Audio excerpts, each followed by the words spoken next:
Muy buen día, bienvenido a Ride, el primer y único podcast con calcomanía doble cero. Mi nombre es Humberto López, puedes llamarme Sachis, y a mí me encanta hablar sobre automóviles.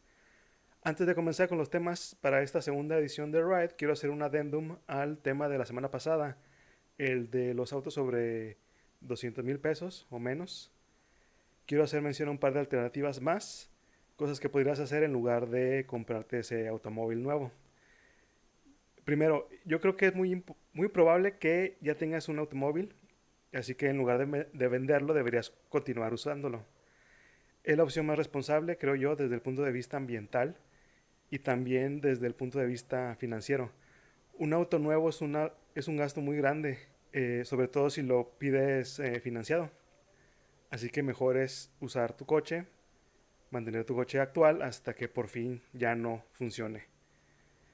La otra gran alternativa que creo que existe es mantenerte como usuario del transporte público. Esto para mí es un acto muy importante porque, aunque suene optimista, hacer que nuestro proveedor de transporte público, en este caso que es el gobierno, se dé cuenta, que la demanda se elevó, yo creo que va a crear un cambio en la manera que se distribuyen los presupuestos. Yo tengo la esperanza en que si el número de usuarios de transporte público sube, y el de el transporte público se reduce, los gobiernos van a comenzar a crear más y mejor infraestructura. Van a dejar, o más bien van a hacer de lado los proyectos que beneficien a los automóviles y van a hacer más inversión en planes que ayuden a mover a mejor a los habitantes a través del sistema público. Muy bien, ya aclarado o ya añadido ese par de opciones. Ahora sí, los temas a tratar en esta segunda edición de Ride son el Gran Premio de Brasil, qué hubo de bueno, qué hubo de interesante o qué sucedió dentro del drama. Quiero hablarles también sobre mis pilotos favoritos, que resulta son todos latinoamericanos. Me gustaría darles también una serie de consejos para darle nueva vida a tu automóvil viejo. Cosas que podrías hacer para volver a encariñarte con tu coche actual. Además, estreno una sección pequeñita a la que llamo minúsculas notas sobre tecnología.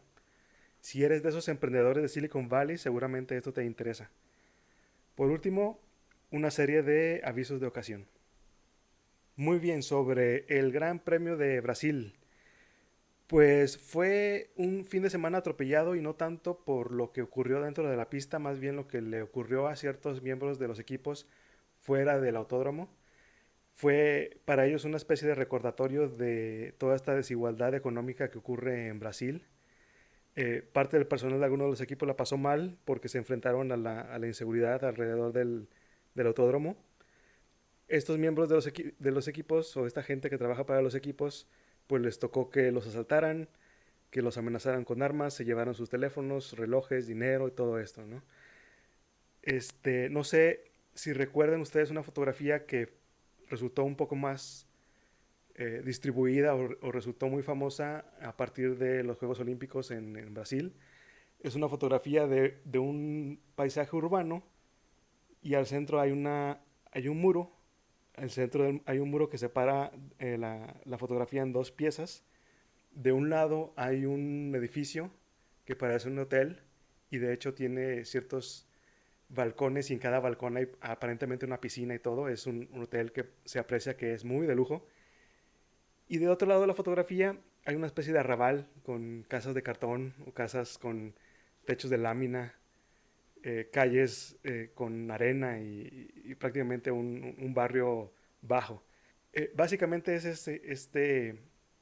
esta fotografía sirvió como recordatorio de esta desigualdad económica o esta realidad en la que viven los brasileños y bueno, mucha gente alrededor del mundo. Entonces, este fin de semana sirvió para la gente que siempre está muy protegida y la gente que siempre está muy, ¿cómo decir? La gente que está muy encapsulada en este glamour de la Fórmula Uno, pues le tocó vivir estas realidades que son la inseguridad directamente. Entonces, sí fue una de las malas notas dentro del fin de semana.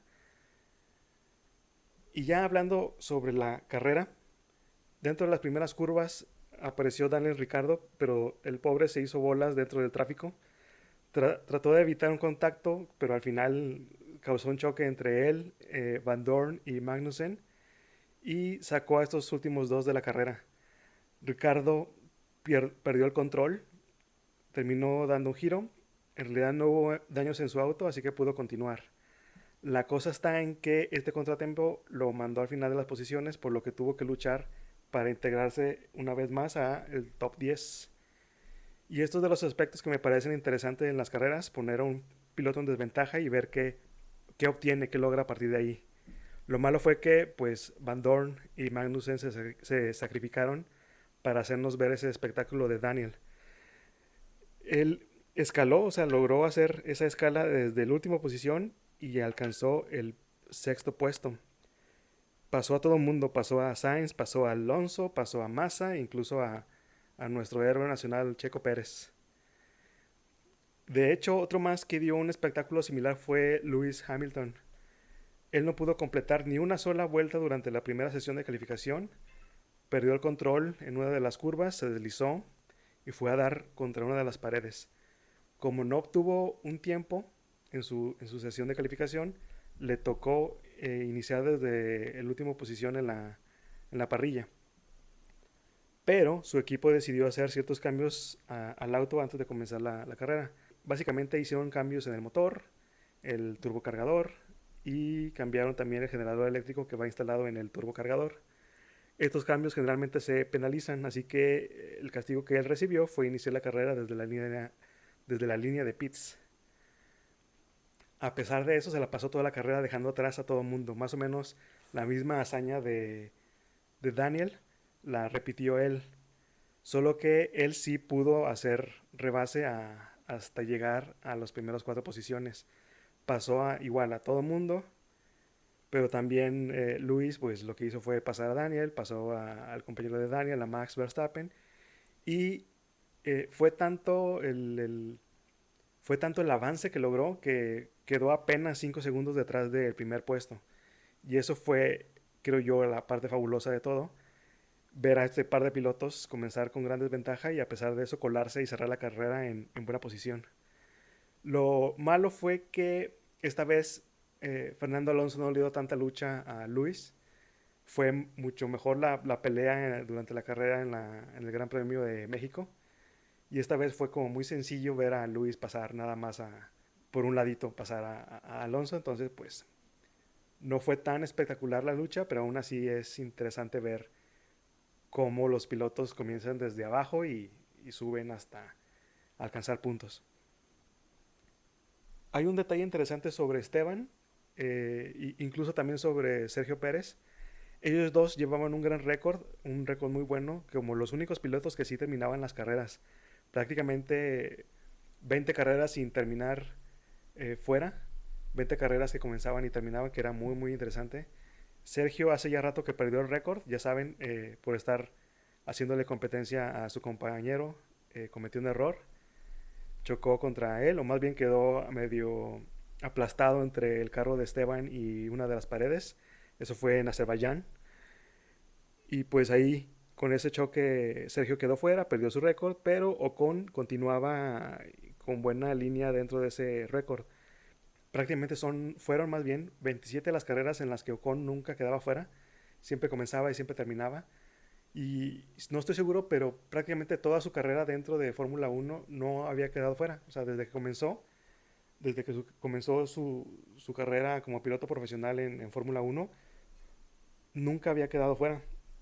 Y fue hasta este fin de semana que por el contacto con Román Grosjean, pues este récord de 27 carreras sin quedar fuera se perdió.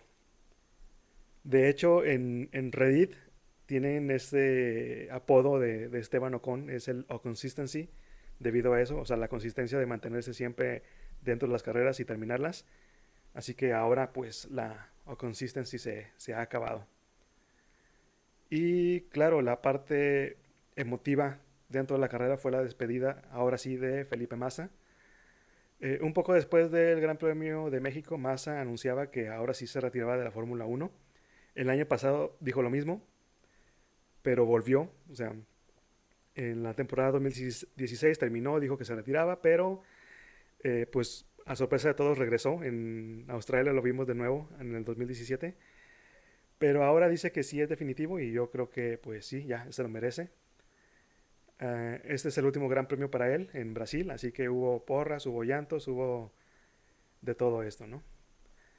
Y al final el top 6 quedó en Sebastian Vettel en primer lugar, Bottas segundo, Raikkonen en tercero, Hamilton cuarto, Verstappen en quinto y Daniel Ricciardo en sexto. Sergio Pérez quedó noveno a pesar de haber comenzado en sexto lugar.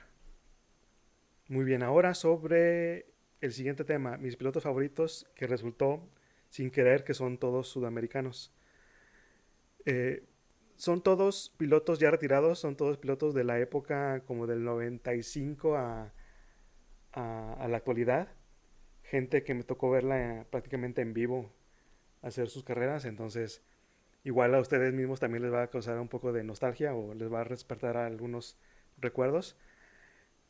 Primero, pues Felipe Massa. Felipe Massa se retira este año, ya próximo año aparentemente no va a estar. Probablemente sea reemplazado por Robert Kubica, no sabemos, pero a lo mejor. Dentro de las anécdotas que recuerdo sobre Felipe Massa, es que en 2008 fue el primer año en que logró acercarse muchísimo a obtener el campeonato mundial. Esto fue en 2008, pero Hamilton se lo arrebató. De hecho fue en un Gran Premio de Brasil precisamente y era, según recuerdo, la última carrera de esa temporada y la pelea estaba muy cerrada entre saber si Luis o si Felipe quedaban como campeones ese año. Y esa carrera fue ganada por Felipe. Felipe Massa quedó en primer lugar. Lamentablemente, ahí había todavía opción para que Luis quedara como campeón. Dependía mucho de la cantidad de puntos que él obtuviera al final de la carrera. Y pues Luis creo que llegó como en quinto lugar. Obtuvo los puntos necesarios para sobrepasar a- al puntaje de Felipe. Y de hecho fue una diferencia solamente de un punto. O sea, no fue tan grande la diferencia, no hubo una separación tan amplia. Y con un solo punto, Luis le gana el campeonato a Felipe. Felipe, a pesar de que queda en primer lugar, pues prácticamente celebró un campeonato por 30 segundos. O sea, ganó la carrera, se adelantó en puntos en ese momento, comenzó a festejar primero que ganó la carrera y también que tenía esa posibilidad de haber quedado como el campeón ese año. Pero lamentablemente no contaban con la astucia de Luis. Luis se acercó, llegó en quinto, obtuvo los puntos necesarios para sobrepasar a Felipe y pues ni modo, ahí se quedó. Creo que ustedes van a notar una especie de tendencia dentro de los pilotos que tengo como favoritos. Creo que son como eternos segundos lugares, pero aún así son gente que yo aprecio mucho. También a Felipe Massa hubo un punto en 2008, no, perdón, en 2009, casi mitad de la temporada. Él sufrió un accidente durante una de las rondas de clasificación en el Gran Premio de Hungría. Una pieza de la suspensión de otro auto le golpeó la cabeza y lo dejó inconsciente. Llegó la ambulancia, la gente lo retiró de la pista, fue intervenido quirúrgicamente y se recuperó. Su intención era reaparecer en 2009 en el Gran Premio de Brasil, la penúltima carrera para ese año, pero pues era demasiado pronto, no estaba en condición para volver, así que retomó su carrera, pero ya hasta el año siguiente. Muchos creen que ese accidente fue lo que le causó ya no rendir lo suficiente y volverse a colocar dentro de las primeras posiciones, o por lo menos volverse un candidato para ganar el campeonato. Pero pues quién sabe, yo no creo que haya sido esa la razón. Simplemente ya no tuvo la misma habilidad, la misma suerte, o quizá nunca fue tan hábil como para ser el campeón, pero pues ni modo. Nunca vamos a saber qué fue exactamente lo que le sucedió. Otro más de mis pilotos favoritos es Rubens Barrichello, que él es tal cual el eterno número 2. Él siempre quedó a la sombra del primer lugar. Y creo que la mala suerte que tuvo él fue ser coequipero con Michael Schumacher en Ferrari. Si ustedes saben, Michael Schumacher pues es el hombre que ha roto todos los récords dentro de la Fórmula 1, así que ser compañero de él pues va a ser opacarte muchísimo. Hay una anécdota interesante sobre la dinámica de Schumacher y Barrichello. Esto fue en Austria en 2002 y es cuando notas que dentro de los equipos siempre hay un piloto que es el primero o el primordial y otro más, el que es el segundo, el que no tiene tanta relevancia. En Austria, en esta carrera en 2002, lo que ocurrió fue que para beneficiar a Schumacher dentro del campeonato mundial y darle puntos, la decisión fue hacer que Barrichello se diera su posición y dejara que Schumacher ganara en primer lugar. Se le dio la orden, se le comunicó por radio a Barrichello que le diera paso a Schumacher y fue hasta la última recta dentro de la carrera que Rubens decidió frenar y dejar pasar a Schumacher. De hecho eso sí me tocó verlo, no lo vi en vivo, pero sí lo vi el mismo día que ocurrió. Y la verdad fue de las cosas que hacen más enojarte o de las cosas que sí te hace sentir muy apenado sobre la manera en que se dirige la Fórmula Uno. Sí, básicamente le pidieron a Barrichello que se diera su lugar a pesar de que él se había colocado en primer lugar y había dominado la carrera gran parte de las vueltas. Y sí, al final de la carrera le piden cede tu lugar, deja que Schumacher, nuestro campeón, sea o llegue en primer lugar, que cobre sus puntos y listo. A partir de ahí ya comenzaron a crearse nuevas regulaciones alrededor de la manera en que deben comunicarse los equipos por radio, pero a pesar de eso, pues no ha limitado a los equipos para que hagan ese tipo de decisiones y beneficien al piloto como valioso, al piloto número uno de alguna manera. Y pues sí, esa es básicamente la manera en que se resume la carrera de Rubens, de cómo se desenvolvió él profesionalmente dentro de sus años en Fórmula Uno, prácticamente el eterno segundo lugar, gracias a la manera en que se dirigen los equipos. Más tarde en su carrera, en 2009, Rubens tuvo la oportunidad de correr para el equipo de Fórmula Uno más fantástico sobre la Tierra. Este equipo se llama Brown. Y a pesar de eso, él no tuvo la oportunidad o no tuvo la bendición de obtener un campeonato mundial. Rubens quedó también en tercero cuando estuvo en Brown. Y el primer lugar lo obtuvo su coequipero en esa ocasión, que se llama Jenson Button. Otro de mis pilotos favoritos se llama Juan Pablo Montoya. Este es el primero de la lista que no es brasileño, este es colombiano. A él lo recuerdo más por sus años en kart. No sé si ustedes recuerden, pero a finales de los 90, pues existía este piloto mexicano, o más bien todavía existe este piloto mexicano, de hecho es el representante de Sergio Pérez, Adrián Fernández. Entonces todo el mundo seguía kart en la televisión porque Adrián Fernández estaba ahí. Pero pues dentro de kart estaba Juan Pablo Montoya, que era un poco más prolífico y era más hábil dentro de las carreras. Pero hubo un tiempo que Juan Pablo estuvo también en Fórmula Uno. Y es más, dentro de su primer año dentro de Fórmula Uno, él obtuvo un primer lugar y al final del campeonato quedó en sexto, así que estuvo muy bien. Estuvo 5 años en Fórmula Uno, desde el 2001 al 2006. Comenzó primero con Williams, el equipo Williams con motores BMW, luego se pasó a McLaren y de hecho él le tocó conducir esos carros hermosos de McLaren, el MP421, que eran cromados, estaban hermosos. A pesar de que nunca fue campeón mundial, pues de todos modos era un gusto verlo todos los fines de semana correr. Recientemente lo vimos en un video del Bugatti Chiron. Él hace un paseo del carro o hace una especie de prueba del automóvil, de este super auto. Lo lleva desde 0 a 400 kilómetros por hora y luego lo lleva otra vez a cero. De hecho, les voy a poner aquí el link a ese video, está interesante. A pesar de que el récord, o más bien trataron de instalar ese nuevo récord a través de ese automóvil nuevo, el Chiron, pero poco después lo rompió otro fabricante, que estuvo interesante ver, o más bien está interesante ver cómo se crea esta nueva dinámica de hacer un récord de 0 a 400 y luego caer a cero otra vez y ver quién lo hace en menor tiempo. Y pues Juan Pablo Montoya prácticamente le tocó comenzar con esa tendencia de crear este juego del récord del 0 a 400, pero pues no duró mucho. Otro de mis pilotos favoritos, este no es brasileño y tampoco colombiano, este es argentino. Y este no es tampoco un piloto de la era contemporánea de Fórmula 1, es más bien dentro de la lista de campeones. Este es el segundo en haber ganado un campeonato, se llama Juan Manuel Fangio. Yo creo que él está ahí dentro de la lista de los pilotos más fabulosos, más fantásticos sobre la Tierra. Dentro de las 7 temporadas en las que él participó, ganó 5. Y él pertenece a esta era temprana de la Fórmula 1 donde eran un montón de entusiastas que iban de circuito a circuito en Europa, se montaban en sus autos cada domingo, perdón, y se enfrentaban para ver quién se arriesgaba más a ir más rápido. No había mucho dinero, no había gloria, pero a pesar de eso había muchísimo entusiasmo y la pasión era lo que los mantenía atados a participar en el campeonato.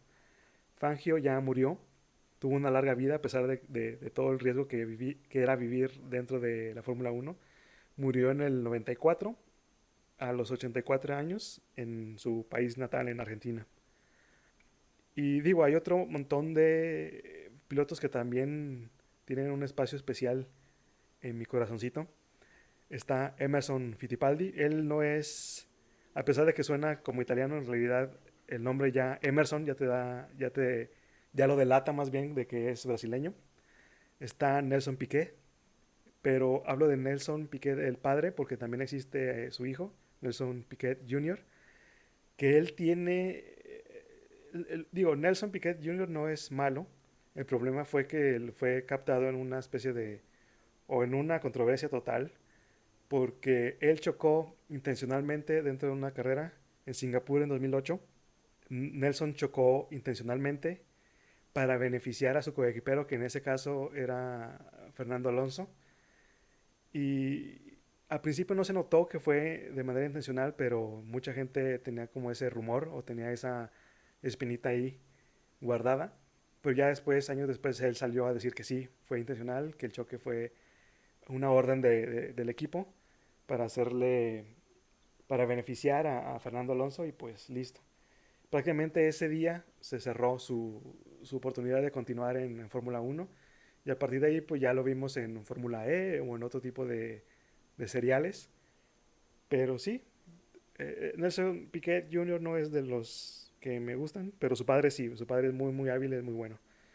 Y obviamente Ayrton Senna, Ayrton Senna pues no podemos decir gran cosa porque pues cualquier cosa puede ser controversial o puede ser muy poca alrededor de los logros que él obtuvo. Y pues siempre queda esta nostalgia y esta idea de que qué podría haber sucedido si él viviera todavía, qué cosas hubiera él logrado si hubiera sobrevivido a ese choque. Y pues un dato curioso es que el funeral de Ayrton Senna es prácticamente, o creo que se mantiene dentro de los récords como la reunión pública más grande que haya existido. Esto fue cuando su cuerpo se recibió en Brasil, llegó en avión desde Italia. Entonces, aparentemente dentro de los récords de reuniones masivas públicas, esta es la más grande, el recibimiento del cuerpo de Ayrton Senna en Brasil. Y como dato curioso, 31 pilotos brasileños han llegado a Fórmula 1. Entonces parece un país muy bueno en producir ese tipo de deportistas. Y pues en comparación creo que México ha producido o ha enviado a Fórmula 1 solamente 3. Y pues Sergio Pérez es básicamente el más exitoso de alguna manera. Muy bien, pasamos ahora a nuestra nueva sección, minúsculas notas sobre tecnología. ¿Han visto el nuevo iPhone 10, el iPhone X? Ya ven que tiene este nuevo sensor, esta nueva cámara que es el Face ID. Sería interesante colocar esta tecnología en los automóviles porque podrías acercarte al automóvil, te reconoce, abre la puerta, o más bien, a lo mejor no al abrirte la puerta, pero sí dentro del automóvil, que te sientes, reconozca tu cara y empiece a recordar la configuración que tú habías dejado anteriormente, sobre todo si compartes automóvil. Creo que sería interesante colocar ese tipo de tecnología, que el vehículo reconozca tu cara, que recuerde la posición de tu asiento, la posición de tu volante, la temperatura que colocas en el climatizador, las memorias que tienes en el radio, no sé. Y quizá combinarla también con el Touch ID, o sea, este sensor de huellas dactilares, poner el sensor en el botón de encendido del automóvil y hacer esa combinación entre la verificación física de tu aspecto, del aspecto de tu rostro y pues el dato biométrico de tu dedo. Y si coincide con los que tiene guardado, pues encendería el automóvil y continuar, ¿no? Sería interesante ver cómo se podrían integrar estas dos tecnologías dentro del automóvil. Creo que no he visto a alguno que haya hecho algo similar. Creo que lo único que he visto es un sensor que detecta cuando cierra los ojos y más o menos trata de averiguar si estás cansado o no con la velocidad con la que haces el pestañeo, pero pues es todo lo que he visto. Así que si algún inversionista, alguien con dinero está dispuesto a trabajar en ese tipo de tecnologías para integrarlas en automóvil, pues adelante. Nada más cítenme, digan que yo fui el que detonó la idea. Y bien, hemos llegado al tema central, importante y primordial de nuestra edición de Ride, que es 5 cosas que podrías hacer para darle nueva vida a tu auto viejo y comenzar a disfrutarlo más. La primera opción que te puedo dar para que comiences a disfrutar de tu auto, este auto que ya tienes, es colocarle un sistema de audio nuevo, sobre todo si tu auto ya es más o menos viejo, y si ya tiene unos 10 años o más. A lo mejor ya te encuentras con que está un poco obsoleto, a lo mejor tiene esta entrada de cassette, el deck de cassette. Entonces igual podría ser un buen pretexto el pensar en cambiarle el sistema de audio, y sobre todo si lo instalas tú mismo, es de las cosas que comenzarían a darte una nueva apreciación sobre tu auto viejo. Y sirve que comienzas a añadirle estas características más adelantadas de manera tecnológica. Ya podrías conectar tu teléfono a través de USB o ponerlo a través de Bluetooth. Y quizás si te pones exigente, a lo mejor le instalas un sistema de audio con pantalla táctil, y sirve que ya cumples con estas características que luego los periodistas automotrices ponen como primordiales, que es tener Apple CarPlay o Android Auto. Así que sí, mi primer consejo es que, sobre todo si pasas muchísimo tiempo sobre tu auto, es que le instales un sistema de audio nuevo. Otro consejo que te puedo dar para que te reenamores de tu automóvil es, si ya es viejo, si ya tiene tiempo contigo y si no te preocupa que se dañe o que falle o algo así, podrías aprender mecánica en él. Si tú de pronto te quedas en YouTube viendo videos con tutoriales sobre cómo hacer reparaciones en el automóvil y cosas así, o proyectos que te parezcan interesantes, que puedas hacer adiciones a las capacidades de tu auto, yo creo que valdría la pena intentarlas, sobre todo si no pones en riesgo tu automóvil actual, ponerte a practicar, y pues seguramente algo nuevo aprenderías. Y sobre todo se vuelve una gran ventaja si con toda esta experiencia que adquieras aprendes un poco más sobre cómo funciona tu automóvil, sobre cómo mantenerlo y todo esto, ¿no? Un consejo más, el tercer consejo que tengo para ti es que si a ti te parece atractivo ir por el país y viajar y visitar los pueblos mágicos o las ciudades principales de México, es que tomes tu auto y te lo lleves. Esto quiere decir que hagas más road trips con tu automóvil. No suele ser tan caro o más caro que andar en autobús o en avión, así que creo que sí es una opción viable, es una opción interesante para estar más en contacto con tu automóvil, y sobre todo si ya practicaste mecánica en él y si ya le instalaste tu nuevo sistema de audio, pues vas a disfrutar más estos road trips alrededor del país en tu auto viejo. El cuarto consejo que tengo es que si tienes tu auto viejo, a lo mejor es un auto valioso y a lo mejor es un auto que no solamente tú puedes encontrar como interesante, así que puedes hacer una especie de investigación y averiguar si tu auto es merecedor de un club. Esto quiere decir que mucha gente tenga ese mismo automóvil, que lo considere valioso, que lo considere interesante, y de pronto te encuentras con un grupo de amigos que todos tienen ese mismo automóvil o ese mismo estilo de auto o esa misma carrocería, no sé. Puedes buscar, puedes hacer tu investigación, encontrar dónde puede encajar tu automóvil. A lo mejor te sorprende ver que sí es un carro que puede ser valioso o hasta clásico. Digo, depende mucho de qué tan viejo sea, pero chécale. A lo mejor te encuentras con que tu auto sí es muy valioso y sí es interesante, si es una pieza histórica o no sé. Pero sí, haz una investigación, chécale. Seguramente encuentras a alguien que le gustaría ser amigo tuyo nada más por el automóvil que tienes e invitarte a carnes asadas para platicar sobre él o no sé. Puede ser una opción interesante para encontrarle una nueva perspectiva al automóvil que tienes. Y por último, lo más sencillo que podrías hacer para mantener tu auto de alguna manera atractivo a tus ojos es que lo laves seguido, lo mantengas limpio.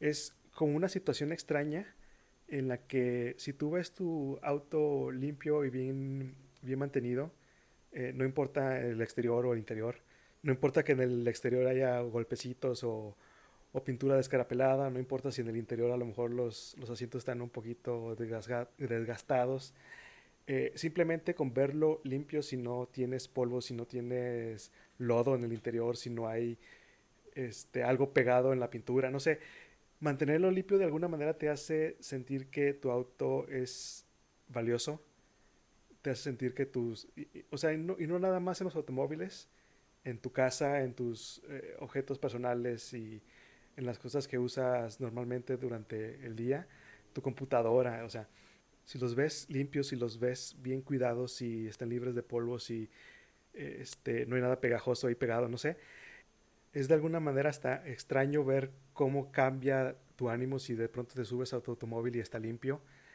Y es algo que podrías hacer cada semana, no sé, el sábado por la tarde antes de prepararte para irte al antro o al bar, tomarte un par de horas, incluso no podrías, o sea, incluso no tienes por qué hacerlo tú directamente, puedes llevarlo a un autolavado y listo, pero sí, de alguna manera hasta te cambia el ánimo, te hace sentir más a gusto y pues es una de las cosas bien sencillas que podrías hacer y simplemente con ver tu automóvil limpio y bien tratado en el interior ya es una ventaja muy grande. Y lo más chistoso de toda esta lista es que es parte de las cosas que hacen la gente que está enamorada de los autos así por default. O sea, no importa qué automóvil tenga, de todos modos lo van a cuidar, lo van a mantener, lo van a tratar bien, van a hacer un montón de cosas para tratar de mantener su amor por él y que sea duradero.